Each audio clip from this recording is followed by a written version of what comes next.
I sat in my car outside my parents' house, staring at the pink and white balloons tied to the mailbox. In my lap was a brown envelope thick with documents I prayed I would not need to use. 8 months ago, my husband Daniel died in a car accident on the highway coming home from a business trip. Today, my younger sister Monica invited me to her baby shower. She said she wanted to rebuild our relationship after years of distance. I thought maybe grief had softened her heart. I had no idea what was waiting for me inside that house. Before I share what happened next, let me know in the comments where you are watching from today. If you have ever dealt with family betrayal, hit that like button. And if you want to hear how I turned the tables on someone who tried to destroy my late husband's memory, make sure you subscribe and stay with me until the end. Now let me tell you what happened when I walked through that front door with this envelope in my hands. I need to take you back 7 years to help you understand everything. That is when I first met Daniel at a small coffee shop in downtown Portland. I was 26 years old, working as a freelance graphic designer, and he was a software engineer who had just moved to the city for a new job. He spilled his coffee on my laptop bag while reaching for napkins. He was so embarrassed that his face turned completely red. He insisted on buying me a new bag, but I told him coffee would wash out just fine. We ended up talking for 3 hours that day. Daniel was not like anyone I had ever dated before. He was gentle and thoughtful. He remembered small details about things I mentioned weeks earlier. He never raised his voice, even when he was frustrated. After 2 years of dating, he proposed to me on a rainy Sunday morning in our apartment. There was no fancy restaurant or elaborate plan. He just made me pancakes, got down on one knee in our tiny kitchen, and asked me to spend my life with him. I said yes before he even finished the question. We bought our first house together a year after the wedding. It was a small craftsman-style home with a garden in the back. Daniel spent every weekend working on that garden. He planted tomatoes and roses and herbs. He said he wanted to build something that would grow with us. He was always thinking about the future, always planning ahead. That is why he insisted on getting life insurance policies for both of us. He said he wanted to make sure I would be taken care of no matter what happened. I used to tease him about being overly cautious. Now I understand he was just loving me in his own practical way. There is something important you need to know about Daniel. He never liked my sister Monica. From the very first time they met, he sensed something was off about her. He told me she watched people too carefully, like she was always calculating something. I thought he was being unfair. I thought he just needed more time to know her. Looking back now, I realize Daniel saw what I refused to see for most of my life. Monica is 4 years younger than me. Growing up, she was always our mother Linda's favorite. Mom used to say Monica was more delicate and needed extra attention. But what that really meant was Monica got whatever she wanted while I learned to take care of myself. When I was 12, Monica broke my favorite music box and told our mother that I had left it on the edge of my dresser carelessly. Mom made me apologize to Monica for making her feel bad about the accident. That was the pattern of our entire childhood. When I was 16, I had my first real boyfriend. His name was Jason, and he was on the basketball team at our high school. We had been dating for 3 months when Monica, who was only 12 at the time, started following us around and interrupting our conversations. She would sit between us at family dinners and ask Jason endless questions. Eventually, she told him I had been saying mean things about his family. It was a complete lie, but Jason believed her. We broke up a week later. When I confronted Monica, she cried and said she was just trying to protect me because she heard rumors about Jason. Our mother scolded me for making my little sister cry. I always forgave Monica. I told myself she was young and did not know better. I told myself she would grow out of it. When I introduced Daniel to my family 5 years ago, Monica barely spoke to him. She was cold and dismissive. At the time, I thought she was just adjusting to the idea of her older sister getting married. Daniel told me there was something more going on. He said Monica looked at him like she was sizing up an opponent. I told him he was imagining things. 8 months ago, my entire world collapsed. Daniel was driving home from a 3-day business trip in San Francisco. It was late at night, and a drunk driver crossed the median on the highway. The police said Daniel died on impact. He did not suffer, they told me. I do not know if that was supposed to make me feel better. It did not. I got the phone call from the hospital at 2:30 in the morning. I remember driving there in my pajamas, running red lights, praying it was all a mistake. By the time I arrived, Daniel was already gone. They let me see him one last time. His face looked peaceful, like he was just sleeping. I held his hand and told him I loved him. I told him I was not ready to say goodbye. Nobody answered. The weeks after the funeral blurred together. I could not eat. I could not sleep. I would wake up in the middle of the night reaching for Daniel's side of the bed, forgetting for one terrible moment that he was never coming back. My best friend Harper practically moved into my house to make sure I did not fall apart completely.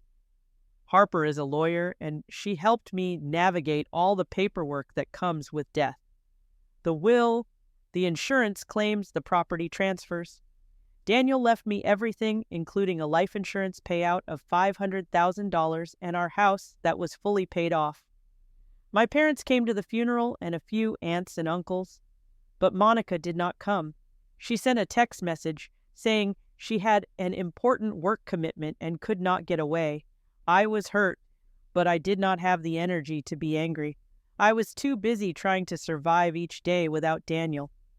For months, I barely heard from my family. My father, Robert, would call occasionally to check on me, but the conversations were always short. My mother, Linda, sent a sympathy card with a generic message inside. Monica sent nothing at all. I accepted that grief was something I would carry alone. Then 3 weeks before the baby shower, Monica called me out of nowhere. I almost did not answer because I did not recognize the number. Her voice sounded different, softer than usual. She told me she was pregnant and 6 months along. She said she had been doing a lot of thinking about family and how important it was. She wanted to rebuild our relationship. She wanted me to come to her baby shower and be part of this new chapter in her life. I was genuinely moved. I thought maybe becoming a mother was changing Monica. Maybe she was finally growing up. I asked her who the father was, and she laughed nervously. She said it was complicated, but that she would explain everything at the baby shower. She was going to make a big announcement, and she wanted me there for it. I went shopping for baby gifts the next day. I picked out an expensive set of organic cotton onesies and a handmade blanket from a local boutique. I wanted to show Monica that I was willing to try, that I believed in second chances. I even started feeling hopeful. Maybe losing Daniel was teaching me to value the family I still had. 1 week before the baby shower, Harper called me with concern in her voice. She had been at a bar downtown with some colleagues when she spotted Monica at a table nearby. Harper overheard Monica talking on the phone about some kind of plan. She could not make out all the details, but she distinctly heard Monica mention my name and Daniel's name in the same sentence. Harper told me to be careful. She said something felt very wrong. I did not want to believe it. I told Harper she must have misheard. Monica and I were finally rebuilding our relationship. Why would she be plotting something against me? But Harper insisted. She said the look on Monica's face was not the look of someone planning a baby shower. It was the look of someone planning an attack. Harper offered to do some digging. She had contacts from her legal work who could help investigate quietly. I hesitated, but eventually agreed. I told myself I just wanted to prove Harper wrong, to confirm that Monica had really changed. 2 days before the baby shower, Harper came to my house with a brown envelope full of documents. What she found changed everything.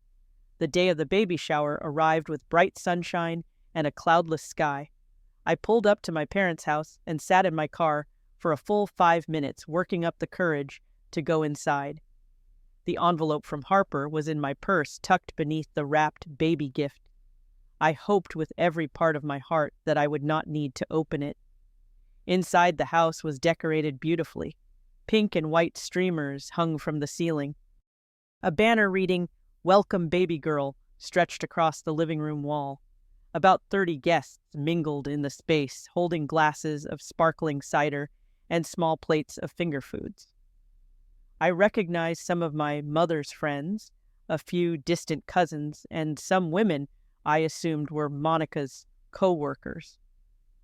Monica stood in the center of the room like a queen holding court. She wore a cream-colored maternity dress that hugged her rounded belly. Her makeup was perfect, her hair styled in loose waves. She looked beautiful and radiant. When she saw me walk in, she smiled and waved, but did not come over to greet me. My mother, Linda, rushed past me to adjust Monica's hair. She fussed over my sister like she was preparing her for a magazine photo shoot. When Mom noticed me standing by the door, she gave me a brief nod and said it was nice that I could make it. Then she turned back to Monica. Some things never change. I made my way through the crowd, accepting condolences from people who remembered Daniel from family gatherings. Everyone said how sorry they were for my loss, how strong I was being. Their kindness felt genuine, which made what was about to happen even more confusing. My Aunt Patricia found me by the punch bowl. She took my hand and squeezed it tightly. Her eyes looked worried. She leaned close and whispered that she did not know what Monica was planning, but she wanted me to stay strong. I asked her what she meant, but she just shook her head and walked away. My stomach started to knot with anxiety. I noticed that other guests were giving me strange looks too. Some whispered to each other when I passed by. A woman I did not recognize actually pointed at me while talking to her friend. Something was very wrong, but I could not figure out what. Monica continued to avoid direct contact with me, always moving to another group whenever I got close. My father, Robert, sat alone in a corner armchair. He looked uncomfortable, like he wanted to be anywhere else. When our eyes met, he gave me a sad smile and a small shrug. He knew something was coming too. About an hour into the party, Monica clinked a spoon against her glass to get everyone's attention. The room fell silent as she positioned herself in front of the decorated fireplace. My mother stood beside her, beaming with pride. Monica thanked everyone for coming to celebrate her baby girl. She said this moment was extra special because she finally had the courage to share the truth about her baby's father. She had kept it secret for too long, she said, because the situation was complicated and painful. Then she looked directly at me. She said that for the past 2 years she had been having a secret affair with a married man, a man she loved deeply, a man who loved her too but was too afraid to leave his wife, a man who died in a car accident 8 months ago. My heart stopped. The room was completely silent. Monica said my husband Daniel was the father of her baby. I could not breathe. I could not move. I heard gasps from the crowd, saw heads turning toward me with expressions of shock and pity. Monica started crying, dabbing at her eyes with a tissue she had conveniently tucked into her sleeve. She continued her performance. She said Daniel had promised to leave me eventually. She said they had been meeting in secret whenever he traveled for work. She said she had proof, and she held up her phone to show text messages on the screen. She said her baby deserved to know her father's family and to receive what was rightfully hers. Then came the demand. Monica said that since her baby was Daniel's child, she was entitled to half of his estate, half of the life insurance money, half of the house, half of everything Daniel had left to me. She said it was only fair, only right. She said she was not trying to hurt me, but her daughter deserved her inheritance. My mother, Linda, stood up and added her voice. She said I should do the right thing, the moral thing. She said a baby was more important than money or property. She said Daniel obviously loved Monica if he had risked everything to be with her. The room buzzed with whispers. Some people looked at me with sympathy. Others looked at me like I was an obstacle standing between a baby and her birthright. A few of Monica's friends nodded along, clearly having been prepared for this moment. I sat frozen in my chair, tears streaming down my face, not because I believed Monica's lies, but because my own sister was willing to desecrate my husband's memory in front of everyone we knew. She was willing to paint Daniel as an adulterer, a liar, a man who betrayed his wife with her own sister, and she was doing it to steal money that Daniel had worked his entire life to provide for me. I thought about leaving. I thought about walking out that door and never speaking to any of them again. I thought about letting Monica have whatever she wanted just to end this nightmare. But then I remembered Harper's words from 2 nights ago. She had handed me that envelope and said that I should not let anyone disrespect Daniel's memory. She said Daniel had loved me faithfully for 7 years and he deserved to have someone defend his honor. I reached into my purse and felt the thick envelope beneath the wrapping paper. I stood up slowly.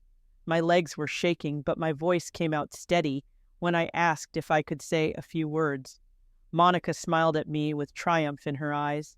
She clearly thought I was about to surrender to agree to her demands in front of everyone. She gestured generously for me to speak, playing the role of a gracious sister willing to forgive. I began by talking about Daniel. I told the room about the man I married, the man who spent every weekend in our garden, the man who remembered my coffee order and the anniversary of our first date, and the name of my childhood pet. I told them about a husband who never lied to me, who never gave me any reason to doubt his faithfulness. Then I opened my purse and pulled out the brown envelope. The room watched in confusion as I removed the first document. This, I said, is a medical report from 5 years ago. Daniel and I had been trying to start a family. We went through all the tests, all the appointments, all the hope and heartbreak that comes with wanting a child. The doctors discovered that Daniel had a condition from childhood that left him completely sterile. He could not father children. It was impossible. I held up the document so everyone could see the letterhead from the fertility clinic, the doctor's signature, the medical terminology that confirmed what I was saying. Daniel and I had accepted this together. We had talked about adoption. We had made peace with building our family in a different way. Monica's face went pale. She opened her mouth to speak, but no words came out. I pulled out the second set of documents. These, I said, are Daniel's travel records from the time Monica claims they were having their affair. Flight itineraries, hotel receipts, work emails, conference registrations. For 3 of the months, Monica described Daniel was in Tokyo on an extended project for his company. He was on the other side of the world. He could not have been meeting Monica in secret because he was not even in the country. The whispers in the room grew louder. People were looking at Monica differently now. I pulled out the final set of papers. This, I said, is what my friend Harper discovered when she hired a private investigator last week. The real father of Monica's baby is a man named Greg. He was Monica's boyfriend for 2 years. He is also married with children of his own. When Monica told Greg she was pregnant, he panicked and ended their relationship. He refused to acknowledge the baby because he did not want his wife to find out about the affair. I held up printed screenshots of text messages between Monica and Greg, messages where they discussed how to get money from me, messages where Monica called me stupid and gullible, messages where they laughed about how easy it would be to convince everyone that Daniel was the father since he was dead and could not defend himself. I read one message out loud. Monica had written to Greg that her sister would never dare to fight back. She said I was too weak and too desperate for family approval. She said she would have the money within a month. The room was completely silent. Monica stood frozen, her face white as paper, her hands trembling. The tissue she had used to dab her fake tears fell to the floor. My mother, Linda, looked like she had been slapped. Her mouth hung open, her eyes darting between me and Monica, trying to process what was happening. For once in her life, she had no words to defend her favorite daughter. My father, Robert, stood up from his corner chair. He walked across the room, past Monica, past my mother, and stopped in front of me. He wrapped his arms around me and held me tight. He whispered that he was sorry. He said he should have protected me better. He said he should have seen through Monica years ago. Aunt Patricia started clapping slowly. She said it was about time the truth came out. Other guests began murmuring their support. Several people walked over to me and apologized for believing Monica's story even for a moment. Monica finally found her voice. She screamed that I was lying, that I had fabricated the documents, that I was jealous of her happiness. But nobody was listening anymore. Her friends from work started gathering their things and heading for the door. One of them told Monica she was disgusted and never wanted to speak to her again. The baby shower collapsed around Monica. Guests filed out one by one, many stopping to offer me words of comfort on their way out. The beautiful decorations looked sad and ridiculous, now pink and white streamers hanging over a scene of total humiliation. When most of the guests had left, I walked up to Monica one last time. I told her that I could forgive many things. I could forgive the broken music box and the lies about Jason and the years of manipulation and favoritism, but I would never forgive her for trying to destroy Daniel's reputation. I would never forgive her for using his death as an opportunity to steal from me. I told her that our relationship as sisters was over. I turned to my mother. I said I was tired of spending my whole life trying to earn her love and approval. I said I was done competing with Monica for attention that should have been given freely. I told her that I would keep my distance until she was ready to acknowledge what really happened and to treat me with the respect I deserved. My mother started crying, but she did not apologize. She did not say I was right. She just cried. I picked up my purse, left the baby gift on the table, and walked out of my parents' house with my head held high. The drive home that day was the longest 30 minutes of my life. When I finally walked through my front door, I collapsed on the couch and cried until I had nothing left. I cried for Daniel, for the future we would never have, for the family I had lost twice over. Harper came over that evening with a bottle of wine and takeout from my favorite Thai restaurant. We sat on my living room floor and talked until 2 a.m. She told me I was the bravest person she knew. She said Daniel would have been proud of the way I stood up for him and for myself. In the weeks that followed, I focused on healing. I started seeing a therapist who specialized in grief and family trauma. For the first time in my life, I talked about everything. About growing up in Monica's shadow, about always feeling like I was not enough for my mother, about losing the one person who had made me feel truly loved and valued. I went back to work and threw myself into my graphic design projects. I took on new clients and started building my portfolio again. Work became a refuge, a place where I could create something beautiful out of nothing. My father Robert reached out about a month after the baby shower. He asked if we could meet for dinner, just the two of us. I agreed, and we went to a quiet Italian restaurant near my house. He apologized for decades of staying silent while my mother favored Monica. He said he had been a coward choosing peace over fairness. He said losing me would be his greatest regret. I told him I was not ready to forget everything, but I was willing to try rebuilding our relationship. We started meeting for dinner once a month. Slowly, we learned how to talk to each other as equals. He told me stories about his own childhood that helped me understand why he had always avoided conflict. I told him about Daniel, about our dreams and our plans that would never come true. A few months later, I heard through Aunt Patricia that Monica had given birth to a baby girl. Greg never came forward to claim paternity. His wife had found out about the affair and divorced him, but he still refused to acknowledge Monica's baby. Monica was raising the child alone with help from our mother, who had moved in with her to assist with childcare. I did not reach out. I did not send a gift or a card. I simply wished the baby well in my heart and continued living my own life. 1 year after the baby shower, I made a decision that changed everything. I sold the house in Portland, the house Daniel and I had built our dreams in. It was too full of memories, too heavy with grief. I packed up the things that mattered most and donated the rest. I moved to Seattle and used some of Daniel's insurance money to open my own graphic design studio.